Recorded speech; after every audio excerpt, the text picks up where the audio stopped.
Bueno, la clase de hoy, bueno, sabe, por ahí en la clase de hoy es una clase bastante extensa, es un tema no menor dentro de la biología, que es la diferenciación, van a ver que ya empezamos a retomar, sobre todo en la clase cáncer, ya empezamos a retomar un montón de cosas que ya estuvimos, todo, la traducción, lo que es señalización, ¿sí? Comunicación entre células, como lo hayan visto. Son temas que, bueno, van a tener que de alguna manera y van a ver que acá van a volver. Yo les voy a sumar algunas vías que ustedes no vieron, como no son necesarias para este tema, pero en términos generales son más o menos similares el mecanismo de acción. Obviamente tienen sus proteínas, tienen sus mecanismos de regulación, etc. Entonces, el tema que vamos a ver hoy es diferenciación, como les decía, y es un tema bastante interesante y bastante arduo, por lo cual vamos a tratar de circunscribirlo para que ustedes tengan las herramientas para entender el tema, entender de qué estamos hablando cuando hablamos de diferenciación, sobre todo porque cuando vayamos viendo hacia el final de la clase vamos a ver que es muy interesante el tema, sobre todo con lo que tiene que ver con terapias celulares. ¿Sí? Entonces es bastante importante, pero así como es muy importante, tiene también un montón de información y cada día hay más información, por eso vamos a tratar de circunscribirlo. Entonces, lo que nosotros tenemos que entender cuando hablamos de diferenciación o cuando estamos pensando en un tema como es la diferenciación, el tema de la diferenciación surge, ¿sí?, a través de la pregunta de cómo se forma y cómo se mantiene un organismo. Esto es muy importante porque si ustedes recuerdan que, perdón, vamos a ocultar así. Y ahí ponemos, porque ustedes ya lo saben, es una pregunta, y es bastante obvio lo que les voy a decir, el organismo está formado por diferentes tipos de células. También saben, en realidad, no me va a dar el pasador de diapositivas, ahí está. También ustedes saben que todos esos tipos celulares provienen de una única célula que se forma por un linfocito o el espermatozoide. ¿Sí? Entonces, la pregunta que se hicieron durante mucho tiempo, ¿sí?, es cómo pasamos de esa única célula a generar un organismo complejo, en el cual hay diferentes funciones, diferentes tejidos y diferentes tipos de células. Ese fenómeno, que se conoce como morfogénesis, involucra la diferenciación. Pero también, y que no es menor, como yo les decía, otra de las cosas que involucra a la diferenciación es la renovación de los tejidos. Nosotros tenemos tejidos que están constantemente renovándose, y para ello tiene que existir, ya les anticipo, un pool de células madre, que vamos a ver que estamos hablando cuando hablamos de células madre, que tienen que ir dando origen a esos tejidos especializados para que se produzca la renovación. Vamos a ver un caso particular, como es el caso del intestino, en el cual se está renovando constantemente ese epitelio, entonces tenemos que tener ese proceso de renovación de tejidos que involucra, como yo bien les decía, al proceso de diferenciación. Y el proceso de diferenciación, por eso me pregunta por qué la diferenciación, es un conjunto de cambios en la estructura o en el funcionamiento de una célula, órgano u organismo que conduce a una especialización. Es decir, la diferenciación es una especialización. Y si bien nosotros vamos a hacer un poco de historia ahora, vamos a ver cómo se fueron descubriendo de alguna manera todos esos mecanismos, ustedes ya saben que ese proceso de especialización celular involucra el control de la expresión genética. Es decir, se cree que la diferenciación va a estar en qué genes se están expresando y cuáles no. ¿Está? Pero bueno, esto nosotros lo sabemos bastante, lo tenemos bastante incorporado, por así decirlo. No fue algo tan sencillo, ¿sí? Requirió bastante tiempo de investigación. Y una de las preguntas que se hacían, ¿sí?, es ¿por qué tenemos diferentes tipos celulares? Esta información está en el ADN. ¿Por qué no es una pregunta filosófica, sino por qué aparecen diferentes tipos celulares? ¿Sí? Otra cosa, el ADN es igual en todas las células. Piensen que estas preguntas se las hacían no hace tantos años, en 40, 50 años, se siguen haciendo estas preguntas. Y la otra pregunta, que es muy importante, ¿puede un tipo celular dar otro tipo celular? Bueno, Vamos a tratar de responder todas esas preguntas, ¿sí? Entonces, vamos a verlo, la diferenciación, como yo les decía, primero lo vamos a ver desde el punto de vista de la especialización, la diferenciación de única célula a un organismo. Entonces, lo primero que, bueno, los primeros indicios en los cuales nosotros teníamos cuál es el plan, cómo es el plan que hace que una única célula transforme un organismo, empezaron a dilucidarse cuando se hacían, sobre todo experimentos desde el punto de vista de la embriología experimental. Tomaban un embrión y van a hacer un uno de los experimentos más interesantes, que se llamó el gran experimento fantástico, fue este experimento hecho por Spearman, ¿sí? Spearman lo que hizo fue tomar un embrión, tomar un pedacito de ese embrión, ¿sí? Que era el labio dorsal del blastoporo, y pasarlo a otro embrión. Y automáticamente lo que veía es que se formaba dos organismos, o sea, dos individuos, siameses, o sea, únicos, que compartían diferentes tipos celulares y diferentes tejidos. Y lo interesante de esto es que la cuña, de esa manera, el término de inclusión, él habla de que esas células inducían a la formación de un organismo. Este experimento tan importante, ¿sí? Que después dio el nombre a esa estructura que se llama organizador de Spearman, y por el cual Spearman recibió el premio Nobel en el año 1932, era muy interesante por esto. Hay algo, un grupo de células que determina, que induce que otras células adquieran una especialización y diferenciación determinante. ¿Sí?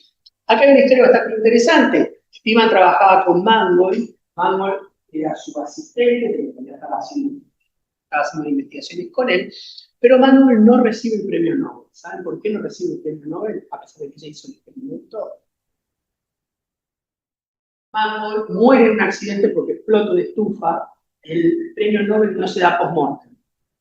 ¿Sí? Así que pobre, lamentablemente no pudo recibir el premio Nobel. Entonces, hoy por hoy, ustedes van a encontrar que el organizador no es solamente organizador de Spearman, sino que es organizador de Spearman-Mangold, ¿sí? En honor a que pobre estuvo trabajando en el recibir el premio Nobel.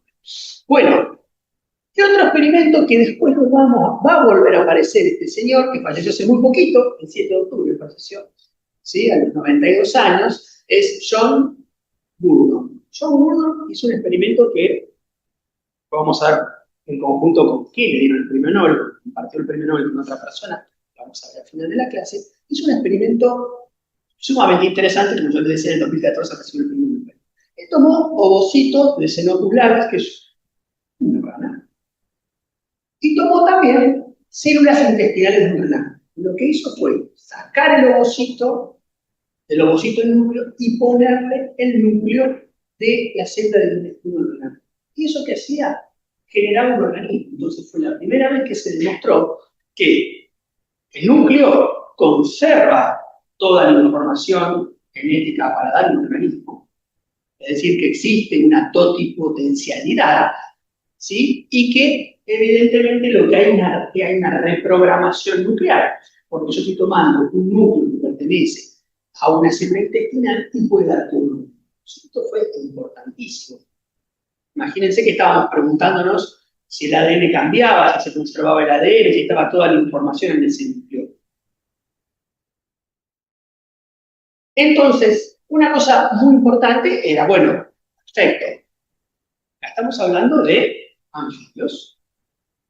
Y estamos hablando de una célula intestinal de renacuajo, que en realidad el renacuajo es un estadio posterior a la rana adulta.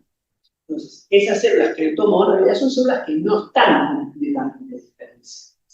Entonces, la pregunta que surgió a continuación es, bueno, si la célula está completamente diferenciada, ¿ocurre esto también? Y otra pregunta no menor que surgió es, con los mamíferos, ¿ocurre lo mismo?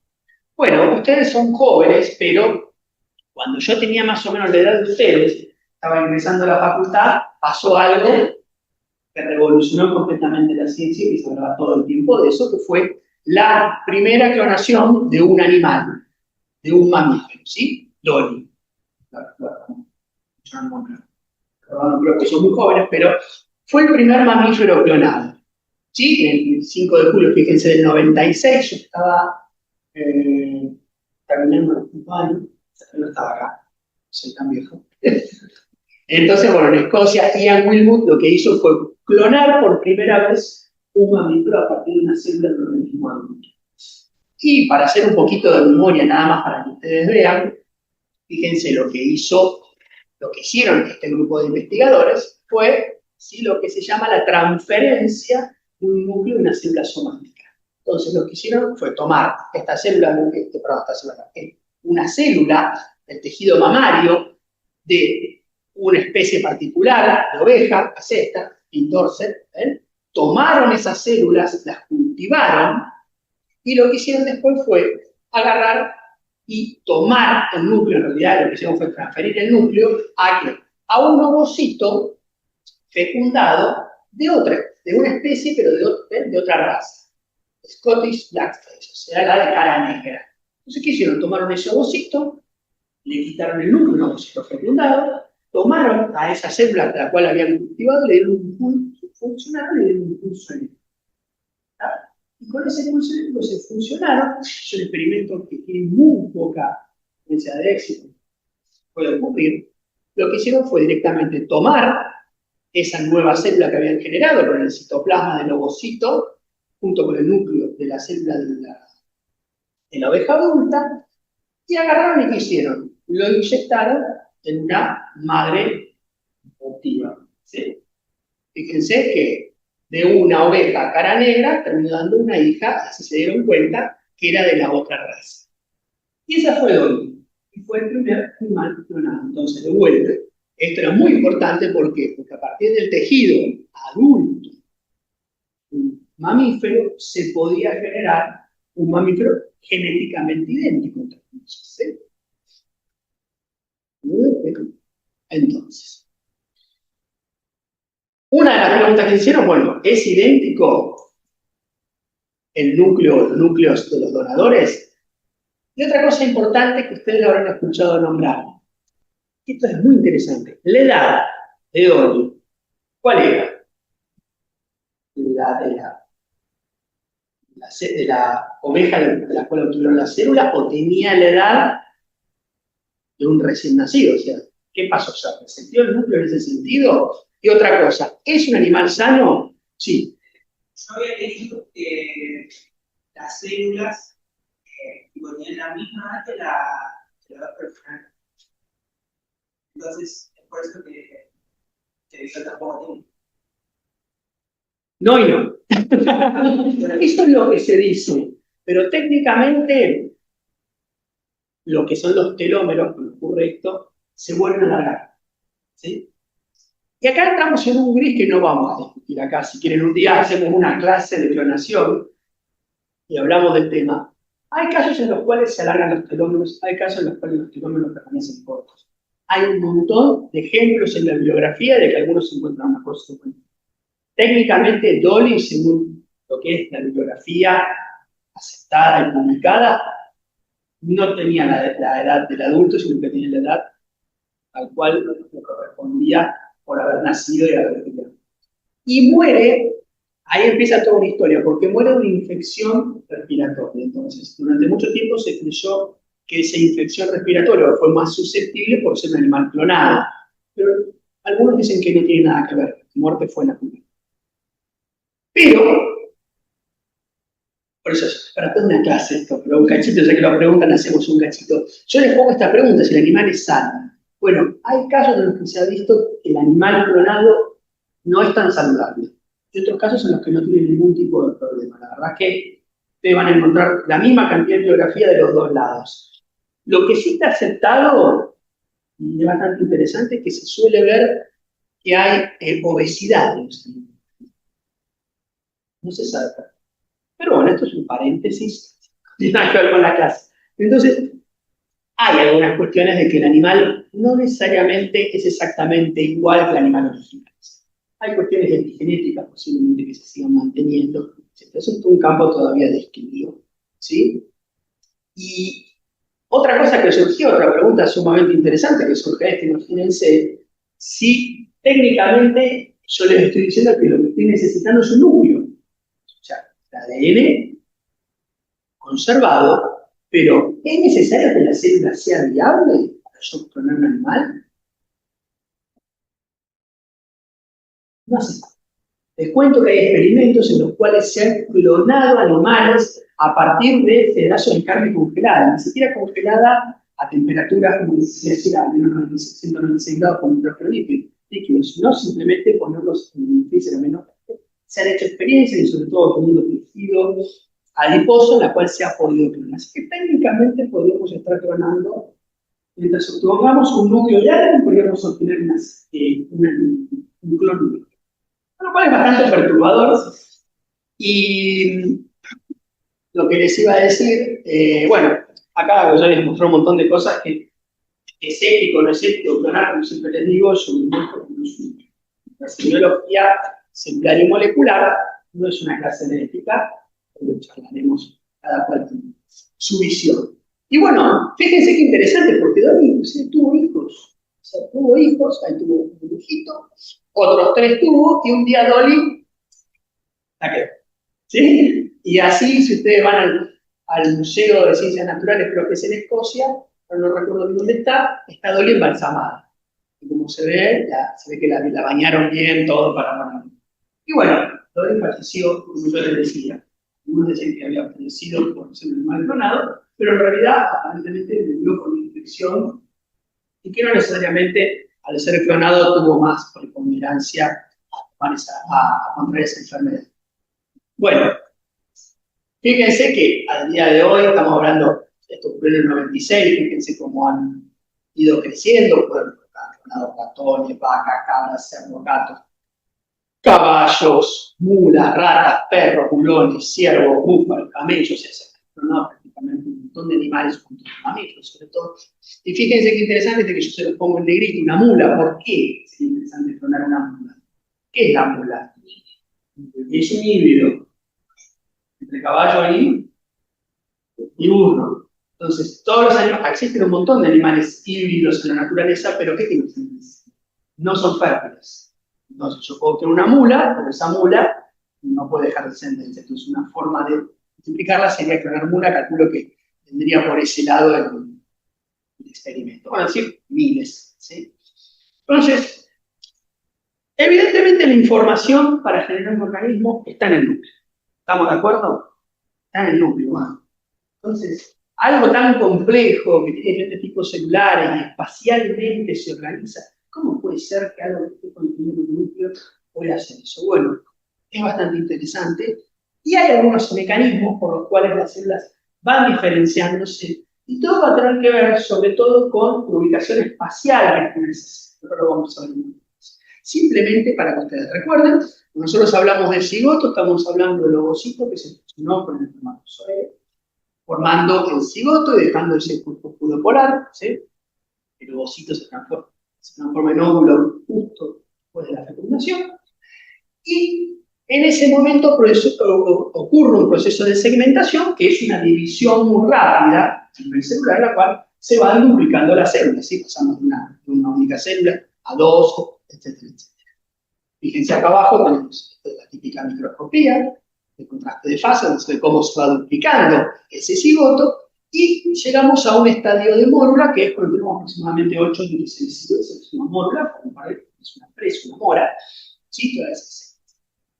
Para el día 16, fíjense que para el día 16 ya, perdón, para el día 16 no, para cuando ya tenemos 16 células, que es el tercer piso, esto es rapidísimo, ya empezamos a diferenciar desde el punto de vista espacial células que quedan por fuera y células que quedan por dentro. Entonces ahí empieza el primer momento en el cual ya hay una distribución diferencial entre células. Estas células van a estar sometidas a diferentes estímulos. ¿Sí? Se van a intercomunicar entre sí. De hecho, si ustedes se fijan, ya para el día 4, estas células, yo no sé si lo recuerdan, empiezan a estrechar su unión célula-célula, se empieza a juntar líquido dentro de esta célula, por el blastocele, lo ven ahí, y nos va a quedar principalmente diferenciado células que van a quedar en el borde, que son el trofectodermo y la masa celular interna. El trofectodermo principalmente va a dar lo que son las estructuras extraembrionarias, ¿sí? Etcétera, etcétera, mientras que el macizo celular interno lo que va a terminar dando componente es el embrión de 28.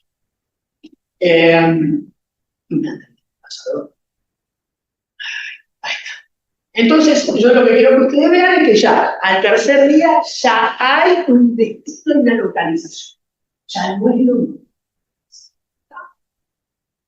Entonces, simplemente porque por lo general los ejemplos que nosotros vamos a ver sobre los ratas, lo que pasa en un humano, básicamente fíjense cómo se empieza ese macizo celular interno, empieza ya a diferenciarse, y fíjense que nos quedan dos cavidades, una que tiene lámina, otra que tiene saco vitrígeno, se va a formar, y eso va a formar la cavidad miótica, y se va a quedar el organismo junto con el tejido que va a formar la placenta. No pretendo hacer una clase de embriología ni mucho menos.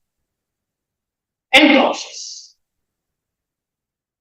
¿qué es lo que va a determinar, ¿sí?, que esas células empiecen a determinarse o especializarse, como vamos a ver ahora? Bueno, prácticamente 4 fenómenos son los que van a ocurrir. Uno, obviamente, es la proliferación celular, estamos de acuerdo, tienen que dividirse las células. Otro va a ser la interacción celular. Fíjense que yo les estoy diciendo que hay células que ya están localizadas espacialmente, hay células que van a poder interactuar entre sí y otras que no, al menos en corta distancia. Vamos a ver que hay interacciones a larga distancia. ¿Sí? Obviamente las células van a comenzar a moverse, y lo que nos convoca el día de hoy es esa especialización que van a empezar a tener. ¿Sí? Entonces, como yo les decía, es muy importante la ubicación. Ya de forma bien temprana, el embrión sufre, si bien digo el embrión, ya fíjense que cuando se produce ese movimiento de células, ya se empiezan a definir principalmente 3 tejidos, ustedes lo vieron, ¿sí? ¿Lo recuerdan? ¿Sí? Que van a ser el ectodermo, el mesodermo y el endodermo. Y cada uno de esos tejidos, fíjense, que ya van a dar diferentes tejidos, ¿recuerdan? Fíjense, endodermo, estómago, ¿sí? Mesodermo, fíjense, esqueleto, ectodermo, sistema nervioso, así.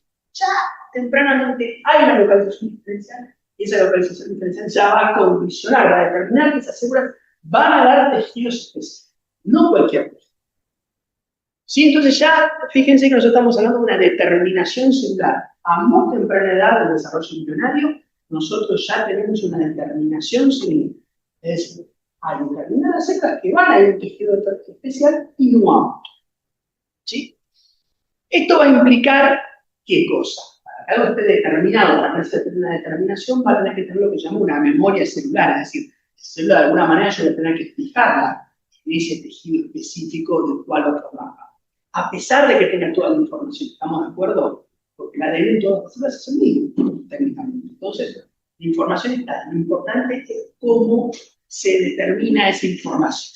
¿Sí? Eso es lo que nos va a llevar, obviamente, a la diferenciación. Y ya, vuelve a repetir, el proceso de especialización de las células, en el cual todas las células tienen el mismo DNA, tan diferentes tipos celulares, determinados, específicos, se da por la expresión diferencial de genes.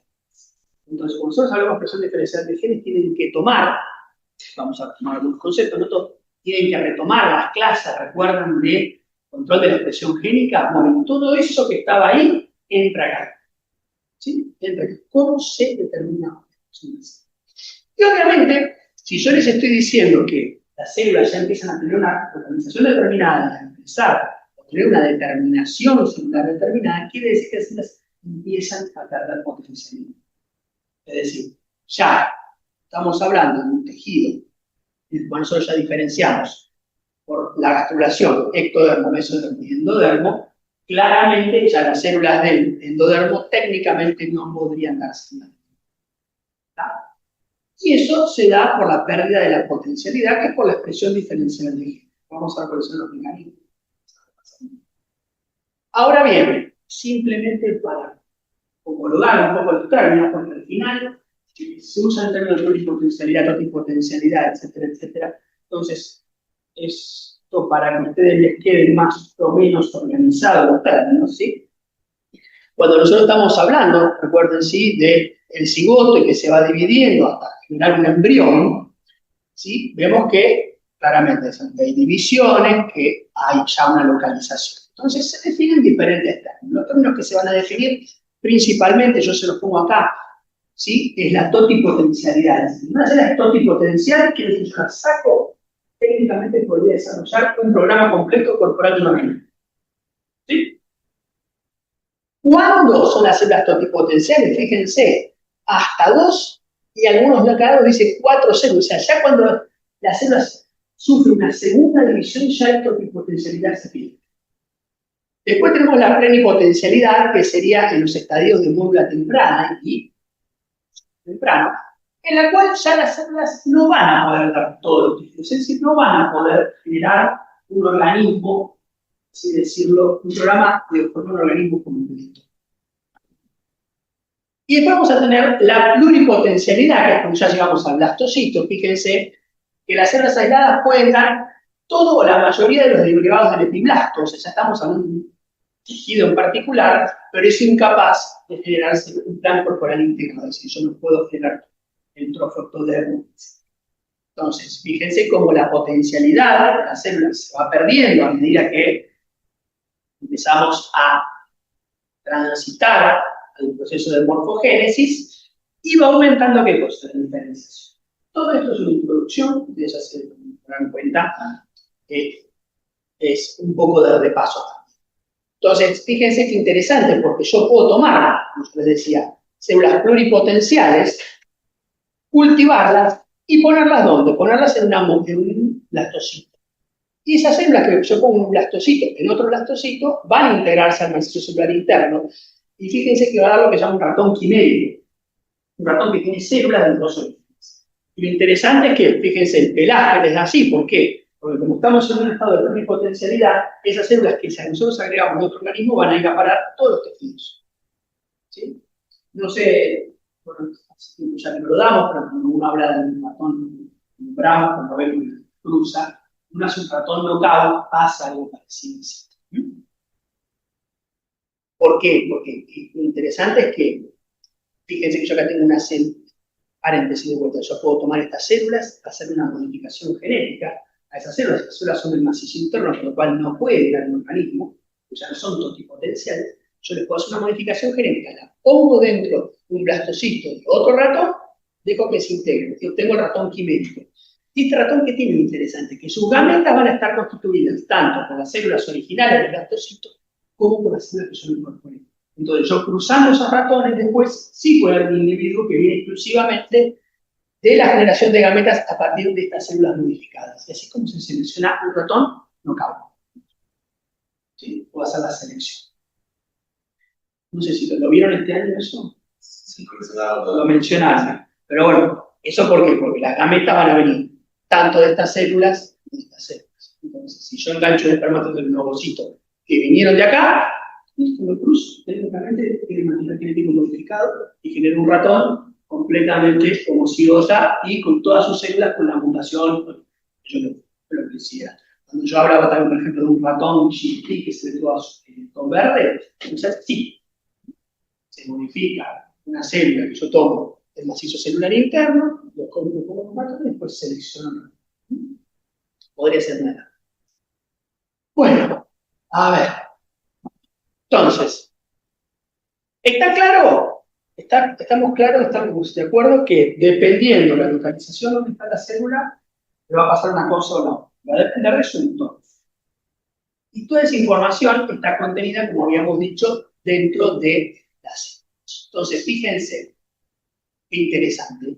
Esta es una cosa que está en el libro, fíjense, yo tengo pretende ser un blastocito o un embrión en desarrollo, entonces ese es el destino normal. Ahora, puede ser que yo tome un pedacito de un embrión, lo ponga en otro, y que esas células que yo puse, como decía con el ratón, vieron que se las células esas, que esas células adquieran y sigan el perfil o el programa de diferenciación sin ningún tipo de problema. Pero puede pasar que yo tomo de un donante, lo pongo en un huésped, y fíjense que a pesar de que yo lo pongo en un entorno determinado, las células no son exactamente iguales, o no siguen el programa de diferenciación exactamente igual que el que le correspondería a pesar de las triple. ¿Eso por qué? Porque a medida que perdí la potencialidad, ¿sí? Si bien la célula no está completamente diferenciada, está determinada. Entonces, una célula que está determinada, ya por más que reciba determinados estímulos del entorno, a veces no termina en el mismo destino celular que las células originarias que estuvieron ahí. ¿Se entiende? Ahora vamos a ver un ejemplo de eso.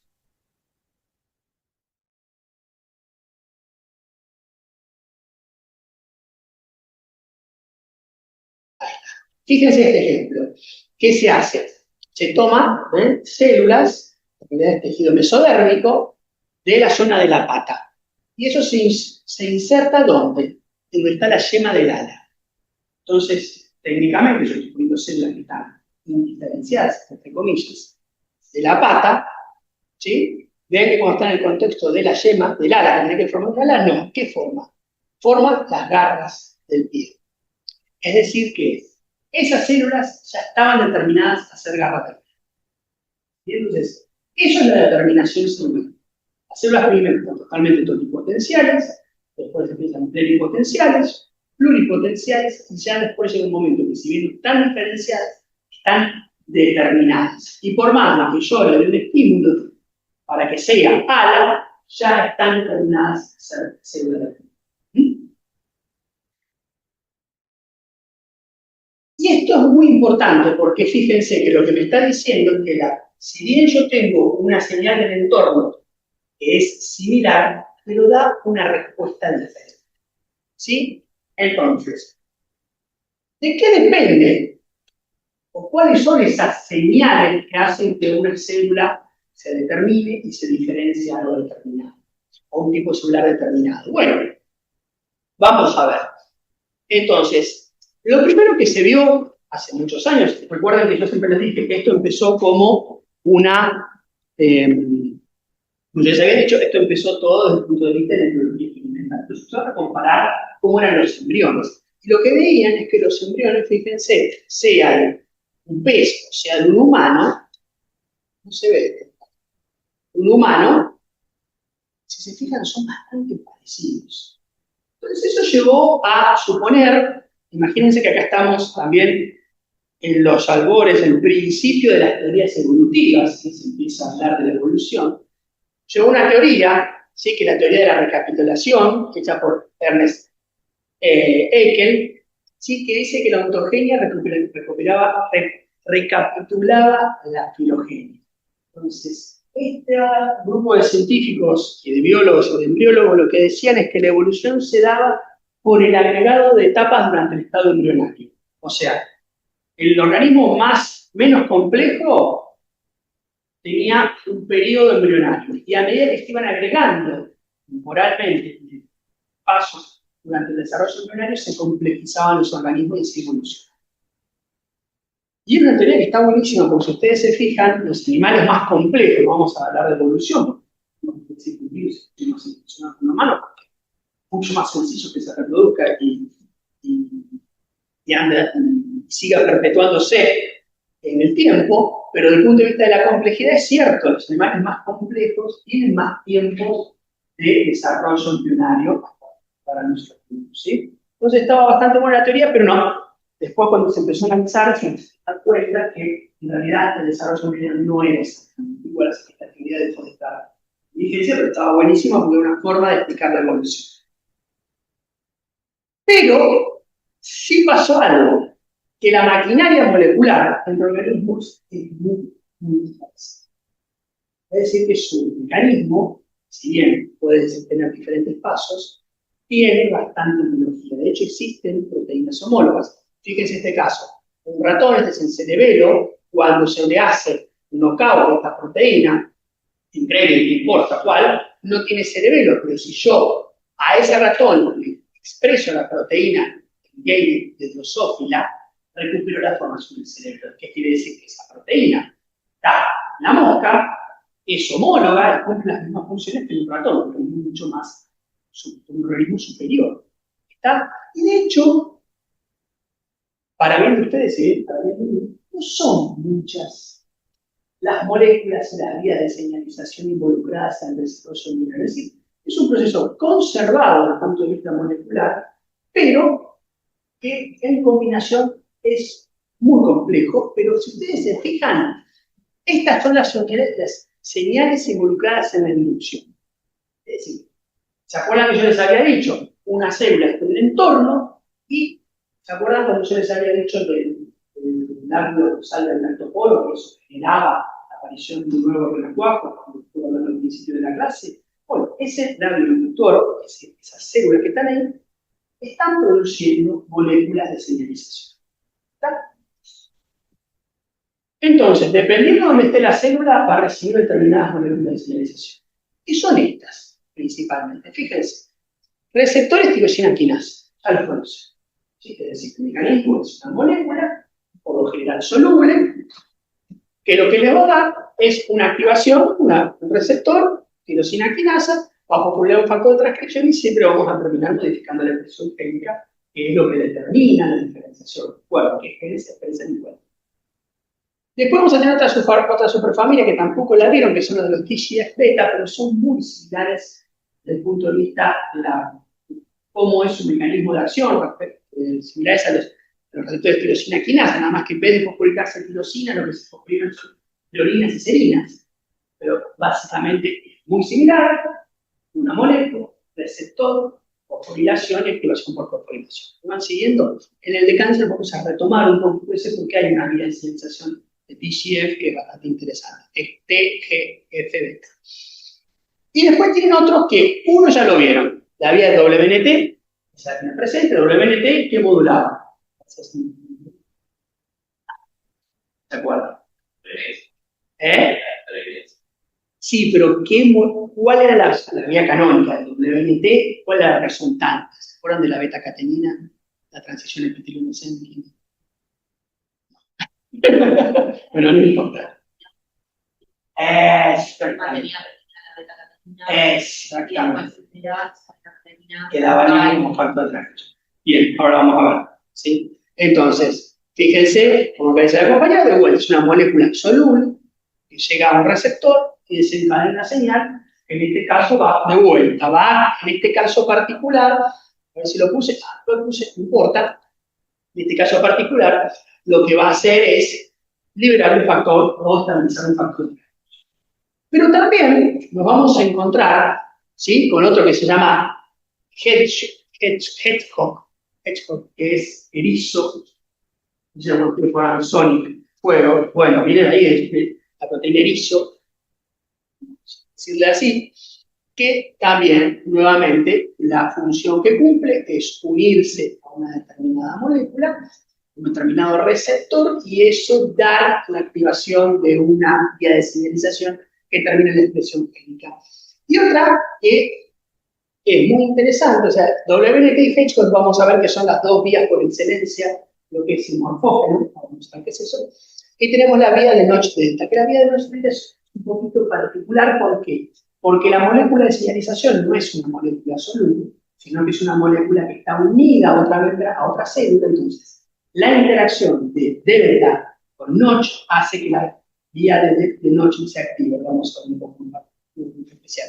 Pero lo que tiene interesante acá es que hasta ahora yo les estuve hablando de moléculas solubles, es decir, que la síntesis de una célula puede alcanzar una célula a distancia, mientras que la vía de Notch es exclusivamente con las células cancerígenas.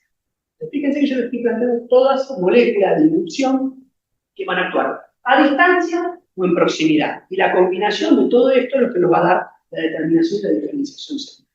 Ahora genero un poquito más, ¿sí? La pregunta entonces, si yo le estoy diciendo que la diferenciación es súper complejo, ¿cómo puede ser que haya tanta diversidad con estas pocas vías de señalización involucradas? Bueno, la primera forma de generar diversidad es con la duplicación de genes, es decir, tener diferentes formas de cada una de las WNT. ¿Sí? Diferentes, o sea, ahí tenemos bastante diversidad. Otra forma es la combinación, eso es lo que yo les decía. Vamos a ver, una célula está parada acá, está recibiendo señal de una célula de acá y una célula de acá. Entonces, la conjunción de esas dos señales da una respuesta que va a ser distinta a la célula que está más allá, que está recibiendo la señal de la célula vecina más otra célula vecina. Esa combinación de diferentes estímulos también va a dar diferentes respuestas. Y otra cosa muy importante que ustedes vean, retomando El ejemplo de que yo tomaba un pedacito de lo que iba a ser la pata, lo ponía en el ala, y en vez de darle un ala, le daba una pata, un el ala, sí es el fenómeno de determinación. Es decir, yo tengo células, esas células sufren una señalización determinada, ya se determinan, entonces la misma señal me genera diferentes respuestas. La señal que acá me generaba un ala, cuando yo le pongo otro tipo celular, la misma señal ya no me genera un ala, sino que me genera una ala. Bien, al determinar una señal, da diferentes respuestas, esa célula ya está de alguna manera determinada. Entonces, ¿cómo es que yo puedo generar, yo ya le compré todas las moléculas, entonces, ¿cómo es que se genera esa diferencia? Hablamos, estamos de acuerdo que ya cuando yo tengo 16 células ya tengo una diferencia posicional. Esa diferencia posicional ya involucra que van a sufrir diferentes estilos, van a diferenciarse también. ¿Siguen hasta ahí? Entonces, los mecanismos con los cuales yo voy especializando esas células pueden ser principalmente tres, vamos a ver. Una es la división asimétrica, es decir, tengo una célula se divide y como tiene una distribución asimétrica de los componentes en el citoplasma, una célula tendrá más de un componente que el otro. Ya, las dos células que estoy generando, vamos a ver unos ejemplos, ya tienen de alguna manera diferente composición. Y eso hace que respondan. Eso es la división asimétrica. Después lo que yo les estaba comentando, las señales inductivas, es decir, ya no es una cuestión de las células, sino de las tres señales que está recibiendo. Y fíjense que puede ser una señal que recibir un cáncer, yo le decía, WBT, que esto puede ser alguna molécula que recibe esa señal y desencadena una respuesta. Y también, como yo les había dicho, esa interacción con la célula vecina genera también esa inducción, ¿sí? La vía principalmente, vamos a ver, de Notch-Delta. ¿Sí? Y el tercer mecanismo es la inhibición lateral. Vamos a ver qué es. En estos dos casos, ustedes se fijan, tanto en la división asimétrica como en la estabilización inductiva, ya de por sí tiene que existir una asimetría. ¿Por qué? Porque para que ocurra esta división asimétrica, la célula de alguna manera tiene que haber puesto parte de su contenido en el citoplasma de un lado y del otro. Es decir, ya tuvo que haber que le diera la orden de que hubiera esa simetría. ¿Se entiende? Naturalmente, la célula no está, la célula es homogénea y después polariza, vamos a ver. En este caso, para que esté recibiendo una señal inductiva, ya sea a larga distancia o corta distancia, las células que están vecinas tienen que ser distintas. O sea, ya tuvo que haber en algún momento una especialización de la célula. ¿Lo ven? En cambio, la inhibición lateral no, es la que genera la simetría del movimiento. ¿Por qué? Ahora vamos. ¿Por qué? Bueno, fíjense, involucra, como yo les decía, la vía de Notch-Delta. Notch-Delta se las presento en un medio, es el mecanismo molecular, que la tengan presente, ¿cuál es la vía? ¿Sí? La vía de Notch-Delta, fíjense, yo tengo una célula que expresa delta y otra que expresa Notch. Y ambas células expresan Notch y delta. ¿Está claro? Tengo dos células, las dos células expresan Notch y delta. ¿Está? Delta, cuando interactúa con Notch, ¿lo ven acá? Sufre un cambio conformacional que hace que la molécula de alguna manera se estire, se pone un sitio de clivaje, se corta por una proteasa, y eso que queda posteriormente se cliva por otra proteasa. ¿Y qué hace ese pedacito de Notch? El citoplasmático es un factor de transcripción. Está unido, está en la proteína transmembrana, sufre los cortes y ese dominio citoplasmático, al quedar libre por una proteasa, ¿a dónde va? Al núcleo, es un factor de transcripción. Ahora, para que ocurra eso, tiene que haber interactuado con delta. ¿Me siguieron hasta ahí? ¿Sí? Perfecto. Entonces, fíjense, es una señal. Fíjense qué interesante, es una señal que involucra cortes proteolíticos. No vieron nada de esa visualización. Bien. De hecho, capaz, por ejemplo, tiene actividad proteolítica por degradación del inhibidor. Pero en este caso hay un corte proteolítico. Y al haber un corte proteolítico, fíjense que no hay una señal reversible. También lo vieron cuando vieron el control del ciclo celular, que hay puntos que involucran la degradación de proteínas y esos puntos son irreversibles. ¿Recuerdan? Porque habría que expresar nuevamente la proteína para que se corte el proceso. En este caso pasa algo parecido. la señal es irreversible, porque estoy cortando, que es un factor de transcripción difícil, ¿no? Habrá mecanismos para desactivarlo, pero ya no es que una fosforilación y desfosforilación que vamos y venimos o GTP, y de GTP, GDP, que activamos y desactivamos, ¿entienden? No es reversible. Entonces ya automáticamente la célula cliva notch, ya desencadena célula. Entonces fíjense lo que pasa. Yo tengo dos células exactamente iguales, ¿estamos de acuerdo? Las dos expresan notch y delta, o sea que la delta de una interactúa con la notch de una y la delta de otra interactúa con la notch de otra. ¿Me siguen hasta ahí? ¿Qué es lo que pasa acá? Entonces, las células empiezan a hacer eso. Delta, fíjense que cuando delta activa notch, ¿lo ven acá? La activación de notch hace que disminuya la expresión de delta. Y ese fenómeno va a ocurrir en las dos células. Delta notch, inhibición de delta, delta notch, inhibición. ¿Lo ven? Pero ¿qué pasa? En un momento en esa competencia de yo tengo delta e recibo notch e impido la expresión de delta en la otra célula, va a haber un momento en el cual una de las células empieza a ganar a la otra. ¿Sí? En un momento ese equilibrio se desplaza hacia que una célula produzca más delta que la otra, y eso va a hacer que esa inhibición, ¿sí? Que sufren las dos células, hace que en un momento una de las células ya no exprese más nada de delta, entonces esté sometida a la delta de la otra célula, la otra exprese completamente delta. ¿Está? ¿Me siguen hasta ahí? Es como una competencia. Delta activa notch, notch inhibe la expresión de delta en la célula que se activa notch.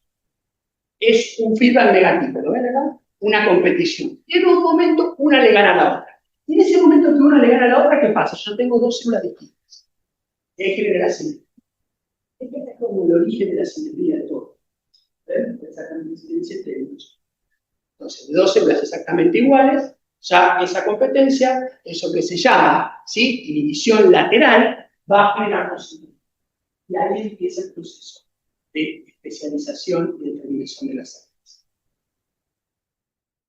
Bueno, una vez que se generó, imagínense que esto pasa así, ¿sí? Fíjense, yo tengo todo un epitelio, todo, y dos células todas formales. Imagínense que entre dos células hay esa inhibición lateral, entonces una de las células, entonces esa inhibición lateral, empieza a especializarse, a determinarse, y empieza a segregar al medio del cultivo, al medio extracelular, no estamos en cultivo, una molécula inútil. IgE, algún factor de crecimiento, alguna proteína que está involucrada en la expresión de las RTK. ¿Y qué va a pasar? La célula que lo produce, cerca de la célula que lo produce, hay mucha concentración y por gradiente va a ser menor la concentración. Entonces, ustedes se fijan que a partir de esas células, estas dos que se diferenciaron simplemente por inhibición lateral, se produce un gradiente y esas células, ¿qué les pasa? Van a responder a ese gradiente de esa molécula que se está produciendo. ¿Sí? Y como la respuesta va a ser distinta dependiendo de la concentración que yo tenga de esa molécula, lo que yo voy a tener es como un gradiente de expresión y determinación de ese tipo celular. Eso, o esas moléculas que se segregan al medio y actúan vía la concentración determina el efecto, se llaman morfógenos. Entonces, el morfógeno es una molécula de señalización que actúa sobre las células para producir una respuesta celular específica dependiendo de su concentración local. Es decir, la respuesta no va a ser la misma acá que acá, porque tengo que usar un gradiente. También hay otra estrategia para generar gradientes, fíjense, que es muy común, vamos a poner un ejemplo, pero vamos a ver que esto lo vamos a terminar viendo en los ejemplos. Fíjense que yo puedo tener una molécula que está homogéneamente distribuida y lo que se secreta al medio no es el morfógeno, por así decirlo, sino que es un inhibidor del morfógeno. Entonces lo que se genera de vuelta es como una resultante en la cual cuanto más alejado estemos de la célula que produce el inhibidor, más cantidad de morfógeno activo tendremos, y de esa manera tenemos un gradiente de reacción. No de la presencia del morfógeno, sino del inhibidor de la reacción. Es al revés. Tipo proceso. Ahora ven como, si bien son tres estrategias, unas poquitas de señalización, se empieza a complejizar la cosa y es lógico porque tiene que formar un organismo. Bueno, los morfógenos por excelencia, como les había dicho, son Hedgehog y WNP. WNT, si lo van a tener que tener presente porque si toman un examen, WNT lo que hace es interactuar con su receptor, y como bien decía la compañera, ese receptor lo que hace es secuestrar a un complejo, ¿sí? Complejo de proteínas, que lo que hacía era fosforilar y utilizar a la beta-catenina, que además es una proteína accesoria de la unión adherente, o sea, la beta-catenina es una proteína bastante interesante. Entonces, esa beta-catenina, ¿qué es lo que pasa? En condiciones de que el receptor no esté activado, se fosforila, se ubiquitina y se degrada la beta-catenina. Ahora, cuando llega la señal de WNT, se activa ese receptor lo que hace es inhibir a ese complejo que ubiquitina la beta-catenina queda libre y la beta-catenina entra en un calor y funciona como un tipo de transmisión. ¿Sí? En el caso de Hedgehog es un poquito más complejo el mecanismo, pero básicamente es lo mismo. Hay un receptor que está inhibiendo la fusión de una vesícula con una membrana que tiene otro receptor, una proteína efectora, entonces cuando viene el agonista se bloquea, ¿sí?, ese efecto, entonces lo que se trasloca y genera un factor de transcripción. No importa. En ambos casos lo que yo estoy generando es que cuando llegue ese enfógeno, sea Hedgehog, sea WNT, activa un factor de transcripción.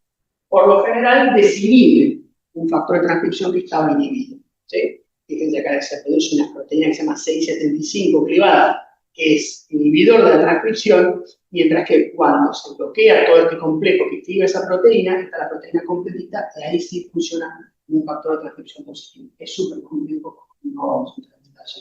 Pero para que ustedes vean que es una señal que llega al ADN, activa y modula la expresión de no me vamos a olvidar.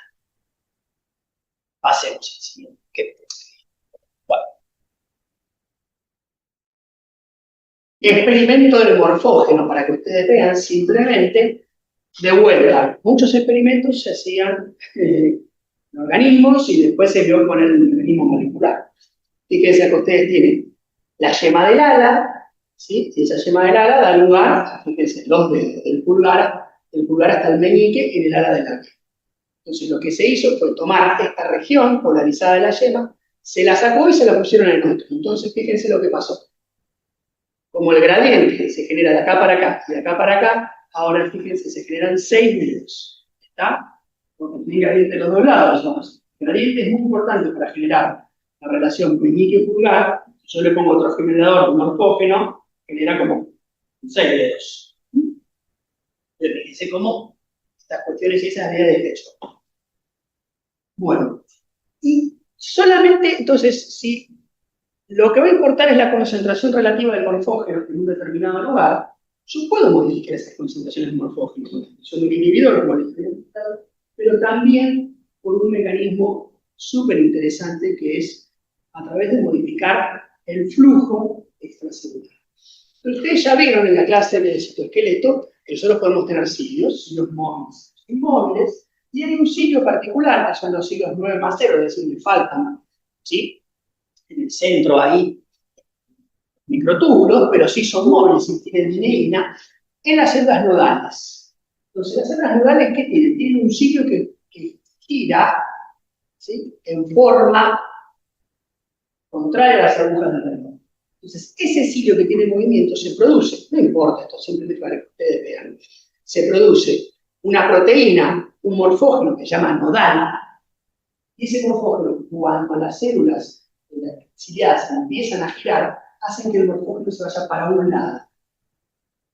Ese morfógeno activa su propia expresión y la expresión de un inhibidor que se va a repartir por todo el tejido. Entonces, fíjense lo que pasa. Ese giro hace que se exprese nodal, y después esta proteína que se llama PIX2, por de transcripción, hace que el corazón se desarrolle sobre el lado izquierdo.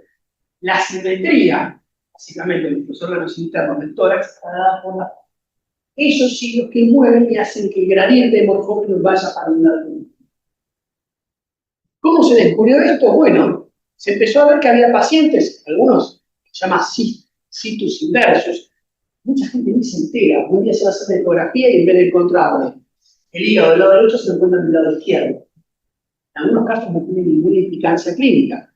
Pero lo que se empezó a ver, en algunos pacientes, que eso es un poquito más grave, que directamente no hay simetría, que el corazón está en el medio, el estómago está en el medio, el cuerpo en el medio. Eso justamente ¿por qué? ¿Y dónde se empezó a ver eso? Se veía mucha frecuencia en la clínica de la fertilidad. ¿Por qué? Ustedes recuerdan que el cirio parece el flagelo. Muy parecido al flagelo, en realidad lo que es más largo. Entonces, ¿qué pasaba? La clínica había problemas de infertilidad, porque los pacientes que llegaban, los flagelos de los espermatozoides no funcionaban bien. Y eso porque tenía un defecto genético en el cual el flagelo no funcionaba, pero también, ¿qué hacía? Molestaba a la función del ciclo. Entonces se veía un montón de estos casos en los cuales los órganos no estaban dispuestos correctamente en cada uno de los individuos. ¿Sí? Era justamente, entonces se descubrió que justamente este cirio, que en el caso de la fertilidad hacía espermatozoides que no eran del todo móviles, también generaba este problema de no generar el morfógeno y generar esa asimetría. Entonces, bueno, miren que los mecanismos son poquitos, pero uno los puede ir complejizando y les puede ir metiendo cosas. Bien. Y vamos a ver qué nos queda. ¿Sí? Perdón, sacar, hablamos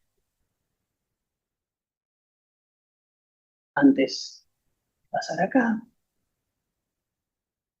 Acá, fíjense, entonces ya hablamos de lo que es la inhibición lateral, de lo que es el largo alcance de un morfógeno, corto alcance, dependiendo la molécula involucrada, y la simetría, que la simetría también es muy importante, pero la pregunta es cómo yo genero la simetría. Bueno, la simetría básicamente, fíjense, acá tenemos una célula, y ya las células, si ustedes lo ven, se llaman granulos P, están de un lado, las células están dispuestas de un lado de la célula se divide, rápidamente estos granulos P quedan de un lado y esta célula no tiene granulos P. Y eso es lo que va a dar en un ratón, en este gusano, va a terminar generando lo que son células reproductivas. Entonces, la pregunta es, ¿cómo es que se genera esa simetría?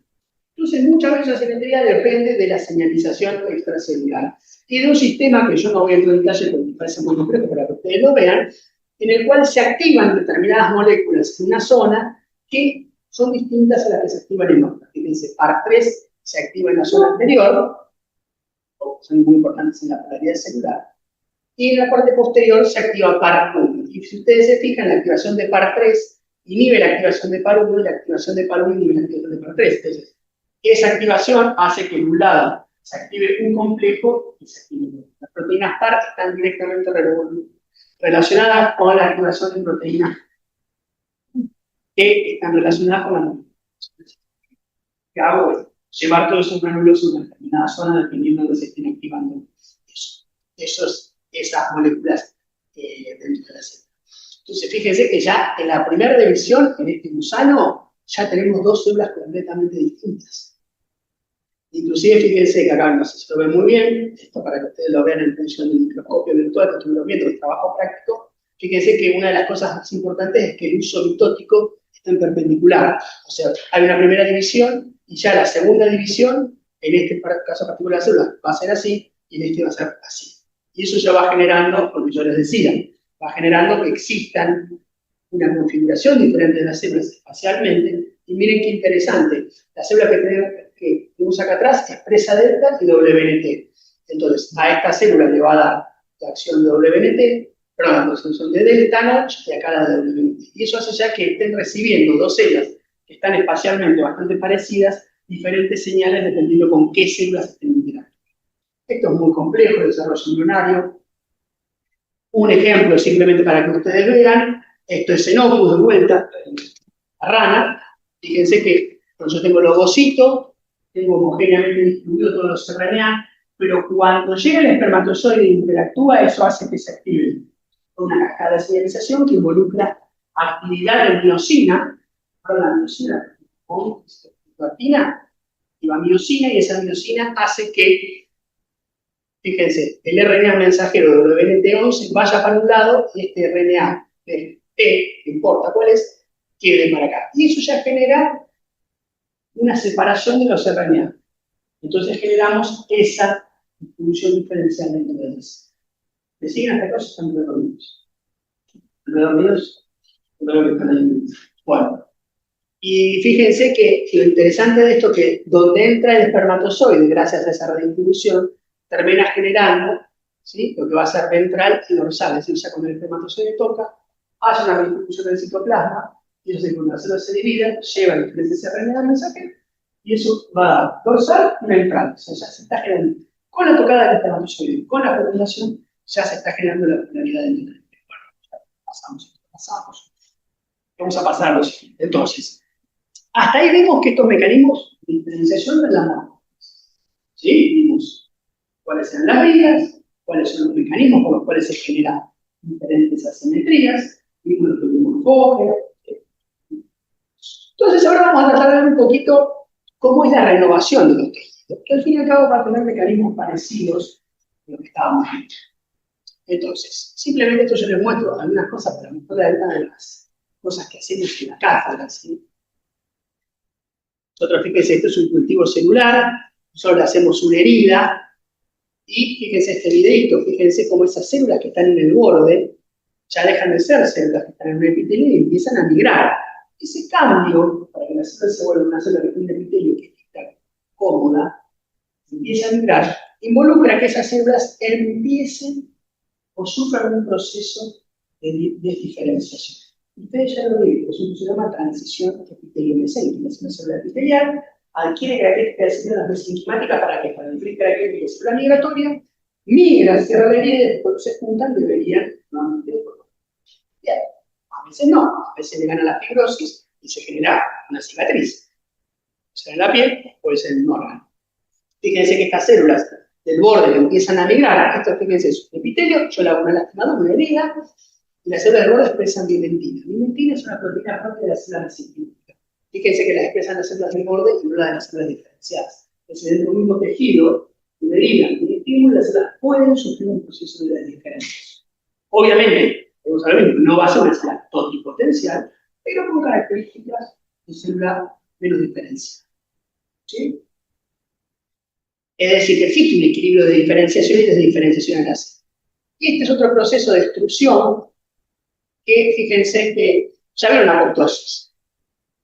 Fíjense, la célula entra en apoptosis y lo que ocurre automáticamente, en el video, es que las células vecinas lo que hacen es expulsan rápidamente la célula apoptótica. ¿Por qué? Yo tengo un epitelio, una célula se muere por apoptosis.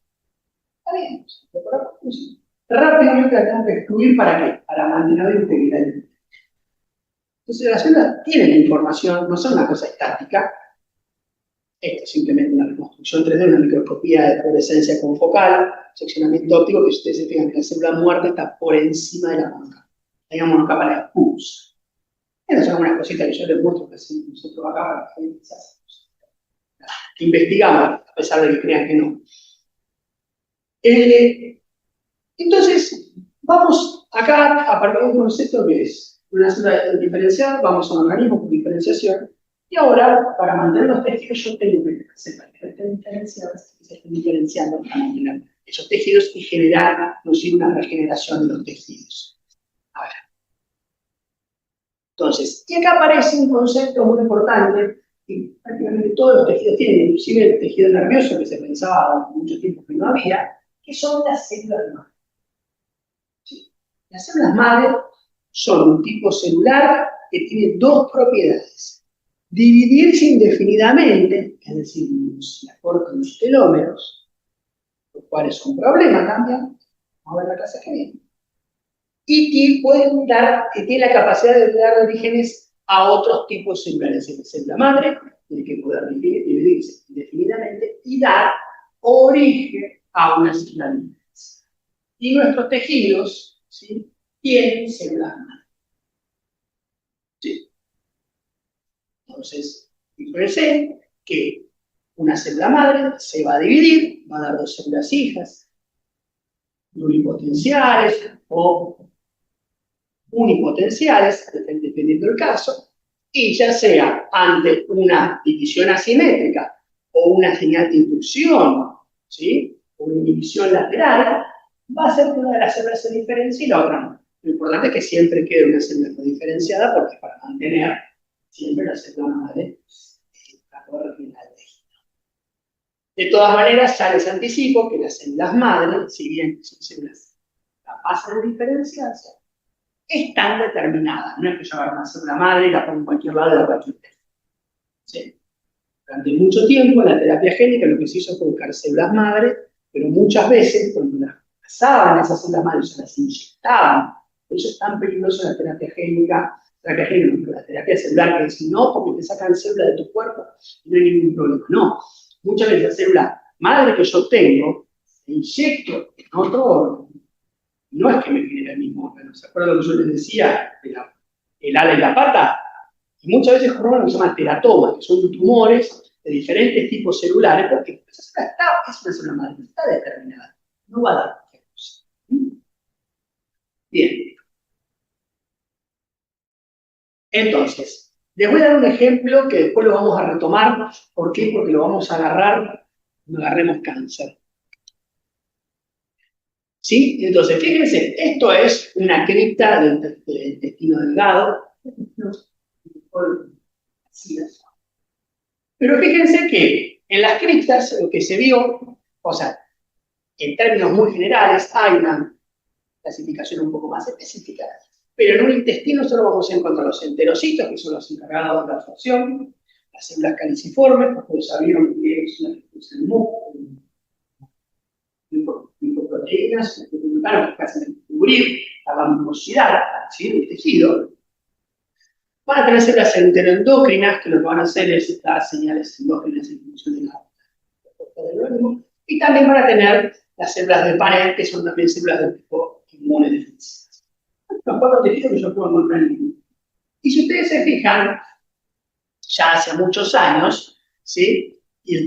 Porque hablamos del intestino, porque justamente es un órgano que tiene alto recambio, es decir, una célula que está por acá, en el transcurso de una semana, llega a la parte superior de la cripta y muere por anorexia. Se va. Está constantemente renovado, porque es un tejido que está sometido a fricción, como consumiendo elementos, entonces todos los epitelios van a tener esta característica de tener que mantener sus células. Entonces, fíjense, en los años 70, estos dos investigadores identificaron unas células con microscopía electrónica, fíjense, que se llaman CBC, que son células de la cripta, acá abajo. Y lo que se empezó a ver es que esas células, ¿cuál fue el experimento que hicieron para ver si esas eran células madre o no? Lo que se hizo fue darle piridina tripiadas, una piridina radioactiva. Eso va a formar parte de qué? Eso no había las células. ¿De qué va a formar parte? Si la T del ADN. Entonces, las células que se están dividiendo, que sintetizan ADN, piridina, ¿sí? Para el ADN únicamente, se van a incorporar al ADN cuando la célula se divide. Si la célula no se divide, no incorpora. Entonces, se lo daban a los animales, y lo que fueron haciendo es, lo daban a los animales, retiraban el radioactivo, se retiraban más radioactivo, y los iban sacrificando y iban mirando diferentes tiempos a dónde estaba esa piridina tripiada. Y lo que se vio es, fíjense, lo que se ve, que esta es la marca, ¿sí? Entonces se hace por autorradiografía, una radiografía. Bueno, ¿sí?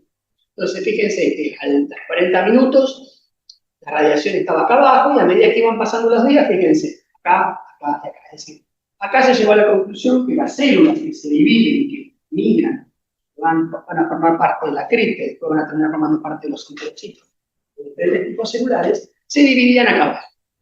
¿Sí? Un experimento súper interesante. Este es un experimento que lo voy a obviar por una cuestión de tiempo, pero es súper interesante de cómo se logró ver cuáles eran las células, pero básicamente lo que, para que ustedes lo entiendan, lo que se hace es transfectar las células para que las células madre, que son las células que son LGR5 positivas, se tiñan de azul. Entonces, fíjense, al día 1 está el azul acá, acá y acá. ¿Qué quiere decir eso? Que estas células de vuelta se dividen acá y estas células que estaban acá abajo fueron migrando. Entonces ahí se descubrió que la división de las células se producía en la base de la cripta. Y ahí es donde estaban esas células famosas, CBC, que son las células. Entonces acá hay una cosa muy importante, porque quiere decir que en la base de la cripta tiene que haber un nicho de células madre. Otra cosa que parece no mucho tiempo. ¿Sí? Entonces, ¿cómo es que esas células madre después generan otros tejidos? Otros tejidos no son otros tipos celulares. Yo también ya estoy hablando pavadas. Entonces, fíjense esto. Esto es, quiero pasarme, el concepto de organoide. Ya habrán escuchado el nombre. Un organoide es una que se forma cuando yo pongo una célula madre en un contexto de matriz extracelular. Entonces, ¿qué se hacía acá? Se aislaban estas células que son LGR5 positivas, no importa, que son las células madre, y se ponen en un contexto de colágeno tipo 4 y laminina. ¿Se acuerdan del colágeno tipo 4 y laminina? Como veía en la matriz extracelular.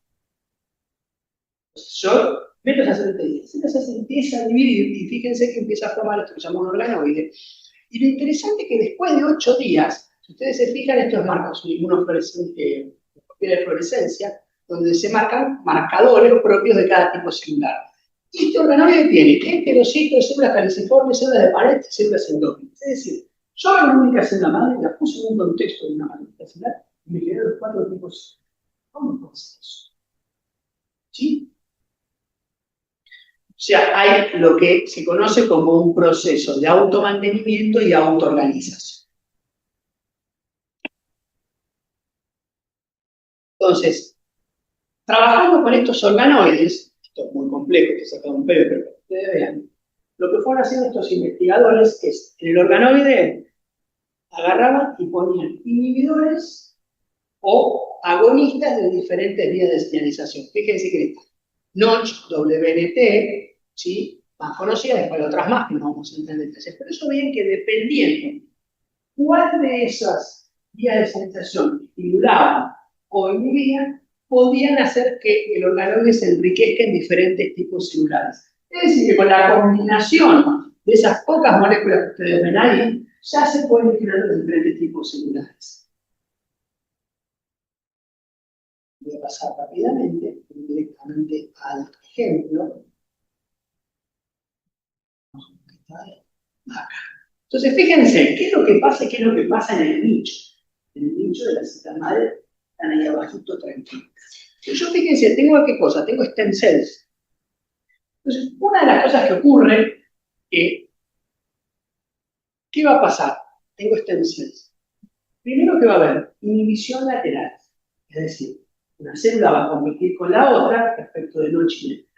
Esto va a terminar generando acá, en el nicho, y que son células muy importantes, pero que si las saco se pueden llevar a regenerar, es que aparezcan las células de panel. Células madres, células de panel. Las células madres se dividen, en algún momento por esa inhibición lateral se crea una célula de panel y la célula madre. Y así está el nicho, célula madre y célula de panel.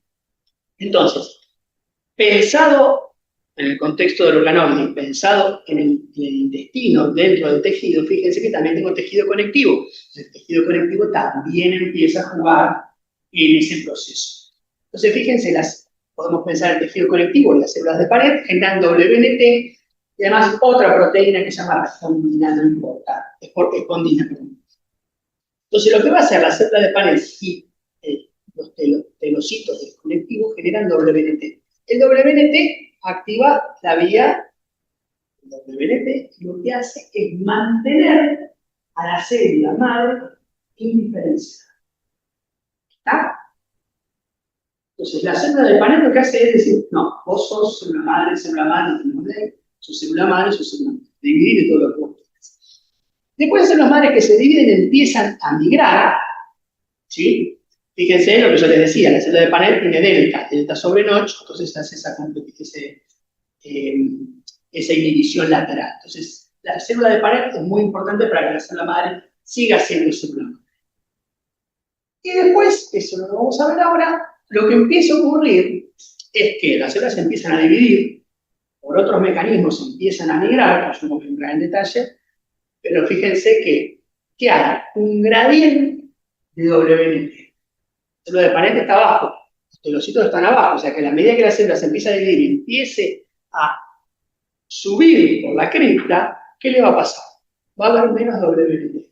Y al haber menos WNT, esa célula deja de estar bloqueada en el estado de célula madre y empieza a diferenciarse.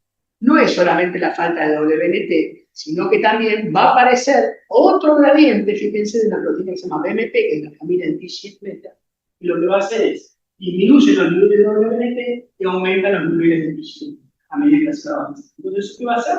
La célula se empiece a diferenciar. Y dependiendo la combinación de las inhibiciones laterales, otras moléculas de sigilización y ese gradiente de WNT y MMP, lo que va a hacer es dar los diferentes tipos de células, ya sean absortivas o secretorias. Esto, como yo les decía, pasa también en el intestino grueso. Y fíjense una cosa muy importante. ¿Yo qué les digo a ustedes? Que la célula madre no tenía que acortar sus telómeros, ¿sí? O sea, es decir, y se tiene que dividir indefinidamente. Una célula que se divide indefinidamente trae sus consecuencias. ¿Tá? Vamos a ver. Y si ustedes se fijan, la molécula que de alguna manera mantiene a la célula madre es la vía del WNT. La vía del WNT habíamos dicho que hacía que inhibía APC, y esa inhibición de APC hace que se acumule beta-catenina cerca al núcleo y sobre todo desencadene la activación de genes antidiferenciadores y proliferativos. Entonces, fíjense una cosa, esta vía del WNT, nosotros tenemos acá, y esta proteína que se llama APC, fíjense el nombre que viene, Adematosus polyposis coli, es decir, la mutación de esta proteína trae la formación de ¿qué? De pólipos en el colon. Entonces, fíjense que esta vía de señalización que activa, que inhibe APC y que activa beta-catenina, cuando está alterada, es una de las principales vías del cáncer. Ponemos cáncer de colon como ejemplo, vamos a ver que la vía del WNT aparece clavada. Sobre todo aparece la pérdida de la función de la proteína APC. ¿Qué quiere decir eso? Que por más de que haya WNT, no sea WNT, como APC no funciona, estoy constantemente intentando la adicción por él. Y es una de las mutaciones clásicas que aparece en el cáncer de colon, no la única como saben. Bueno, y como yo les decía, bueno, hay otros mecanismos que pueden modular, esto es la presentación acá. Yo les quería mostrar, bueno, que básicamente lo que yo les decía, las células pueden ser pluripotenciales, pueden ser multipotentes, como en el caso del intestino, y pueden ser unipotentes. Yo puedo tener una célula madre, como una célula satélite del músculo, que solamente va a dar condiciones normales. ¿Qué quiere decir? Yo la voy a sacar acá por otro lado, pero no me va a dar con el tejido de la cosa. Va a dar cualquier cosa. Porque están determinadas, no son totipotenciales. Pero bueno, ¿cómo es que estas células tienen esta determinación? Bueno, eso es, agarran la clase de control de la transcripción, control de la expresión de genes. Todo eso que ustedes vieron ahí aplica para esto. Y básicamente esa determinación de genes, que va a determinar una memoria celular, va a estar dada por el control de la expresión de genes. ¿Cuáles, por ejemplo? Las modificaciones epigenéticas. Es decir, inhibición del DNA, la modificación de las histonas, ¿sí? Como otros factores que pueden ser, lo que yo les decía, la aparición de una señal que estimule a esa señal, y se forman luz positivos. Pero yo quiero pasar todo esto, que son las modificaciones que lo vamos a ver, porque ustedes ya lo vieron, para pasar a un tema un poquito más interesante, que también lo vamos a pasar después, porque si no vamos a llegar. Siempre quiero dar todo esto y pero como dar, pero no importa, pasa. Y quiero ir a lo último, que es esta historia de que ustedes saben que hoy por hoy, pues yo para generar un tejido, ¿sí? O para reemplazar un tejido en una persona que tiene un trasplante hepático o renal, creo que hoy por hoy todavía obtener ese tejido, ese órgano y trasplantarlo a otra persona. Ustedes saben que eso provoca rechazo, porque el organismo lo reconoce como exógeno. Entonces, una de las cosas que ha crecido mucho en los últimos años, como yo les decía, es decir, bueno, ¿cómo podemos hacer nosotros para obtener esas células madres? Y esas células madres de alguna manera reprogramadas para poder generar tejidos. Es decir, tomo una célula madre de una persona, tratar de generar un tejido a partir de esa célula. Pero el problema que hemos dicho es que están determinadas. Entonces, fíjense que hoy por hoy yo puedo tomar células madre, un embrión, y dependiendo de los estímulos las puedo hoy por hoy diferenciar. Durante muchos años, todavía se sigue haciendo, pero no hay esas terapias aprobadas. Incluso se utilizaba la sangre de cordón umbilical, como lo he escuchado. Yo tomo la sangre del cordón umbilical, que tiene un gran contenido de células pluripotenciales, con una buena potencialidad, y las congelo. Pero bueno, la verdad es que todavía no hay tratamientos muy difundidos con el células de madre. Pero es algo que se hace, y lo único que, bueno, usted la tiene que pagar mantenimiento en el líquido. ¿Sí? Hoy por hoy se ofrece a los futuros padres. Entonces, la historia puede decir, bueno, para, la célula mantiene DNA. Lo único que tiene es que está de alguna manera bloqueado ese DNA en forma epigenética. Entonces, yo tengo que haber encontrado una forma de volverlo para atrás. Fíjense que cuando volvíamos a Dolly, cuando hablábamos de Dolly, una de las cosas que nosotros decíamos es, bueno, ¿cómo se hizo para que esa célula en adulto vuelva para atrás? Con pulsos eléctricos. ¿Sí? Un pulso eléctrico y se fusionó, y bueno, volvió para atrás. Pero la idea es, bueno, ¿cómo es particularmente volver para atrás? Entonces, ¿cuáles son los de la diapositiva de Nexo? ¿Cuáles son los factores que permiten esa inflamación? ¿Sí? Y acá hay algo muy interesante escrito en el libro y me parece que es muy interesante que ustedes lo vean.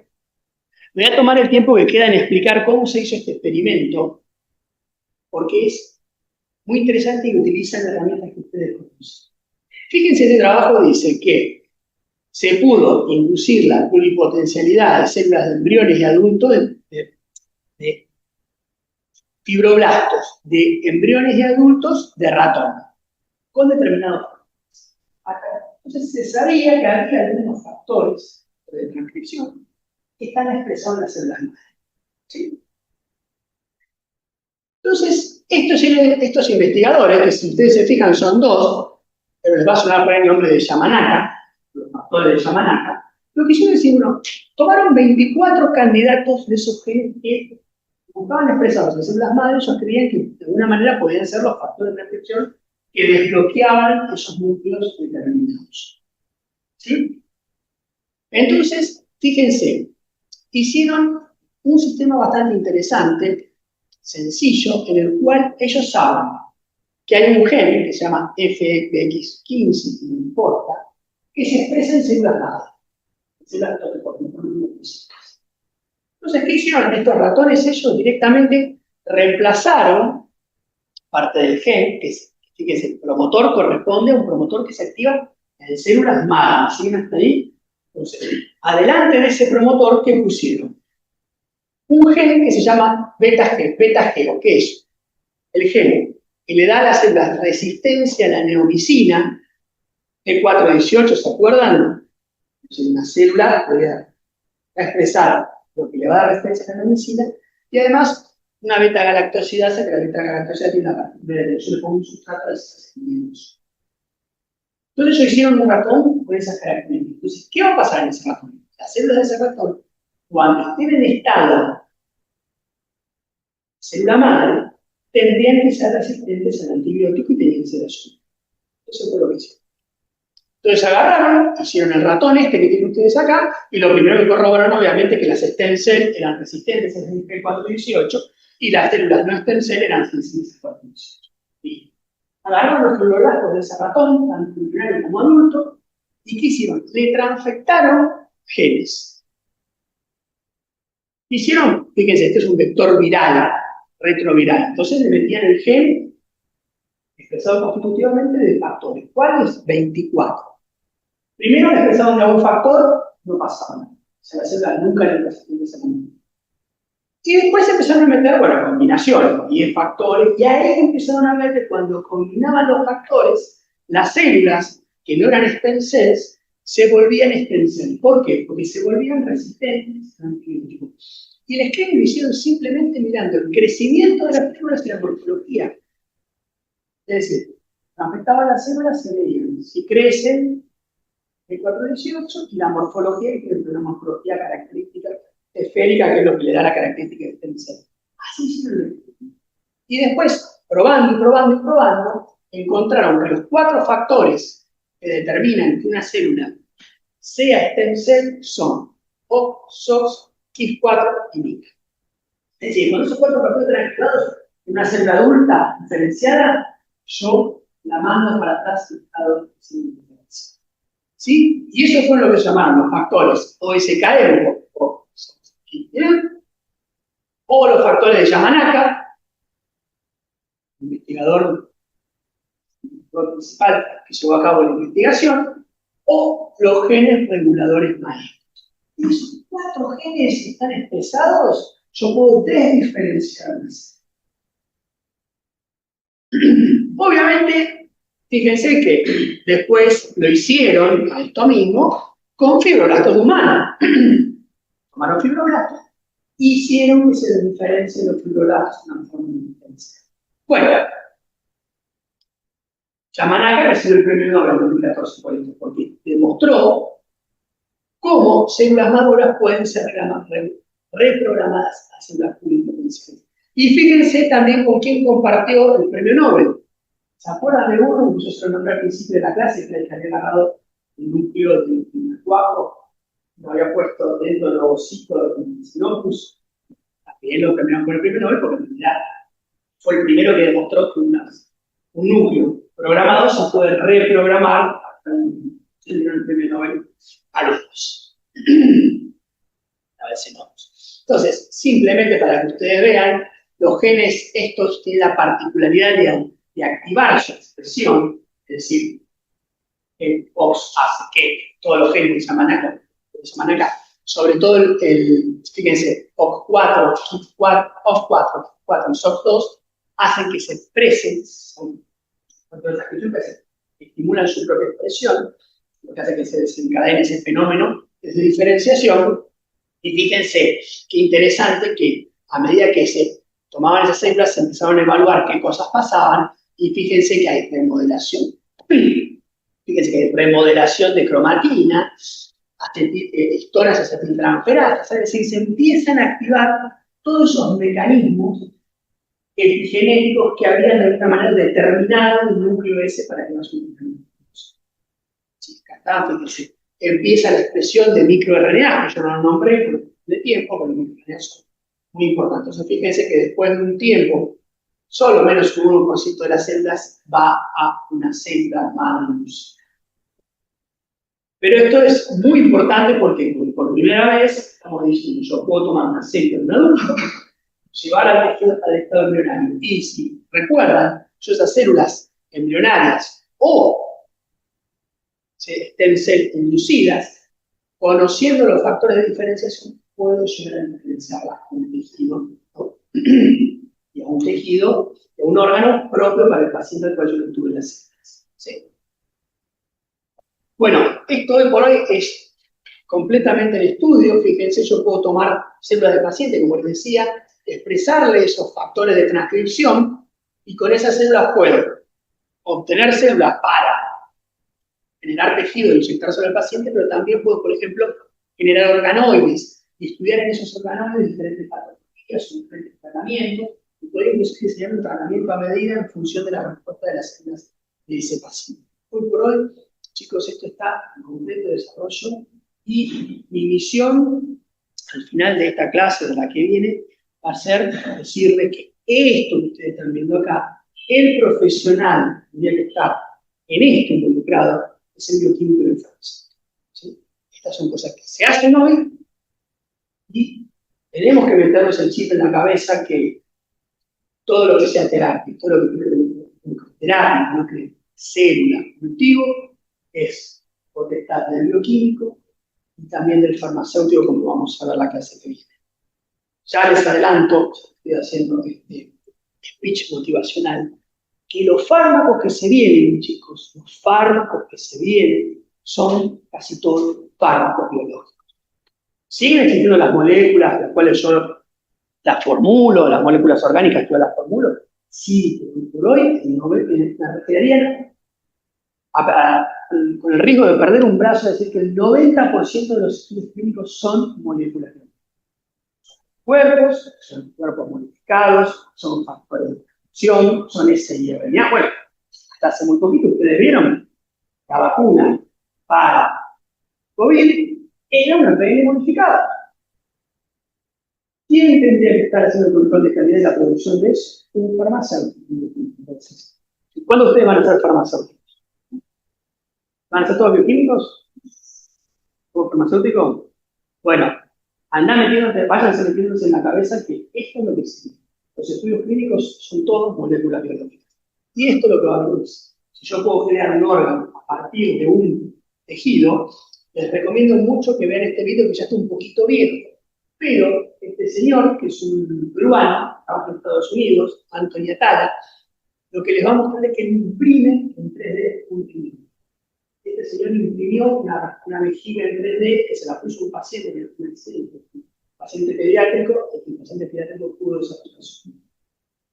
Entonces, esto es lo que se viene, esto es para lo que tenemos que preparar la cabeza. ¿Sí? Y mi obligación como docente en la universidad pública es formarlos para que ustedes consigan trabajo, obviamente, también para que generen trabajo. Y que sepan que esto es lo que se viene, que no los agarre desprevenidos, que empiecen a producir ustedes, que no se los vengan de afuera, simplemente. Entonces, vean este video, es muy interesante. Obviamente quedaron cosas afuera, pero me parece que lo más importante lo dimos. Este tema de diferenciación es un poquito complicado, como yo les decía, porque no está en ninguno de los libros abarcado en forma totalitaria lo que yo les quería dar. Entonces, obviamente, tenemos los dos libros de cabecera. Esto es un trabajo, pero me parece que si les interesa el tema, péguenles una mirada. Yo no tengo un poco más. Pero si usted quiere saber un poquito más, y donde yo saqué material para la clase, tengan presente estos temas. Pero con la clase ya es suficiente. Entonces, mañana descansamos y el martes y jueves tenemos cáncer 1 y cáncer 2. ¿Está?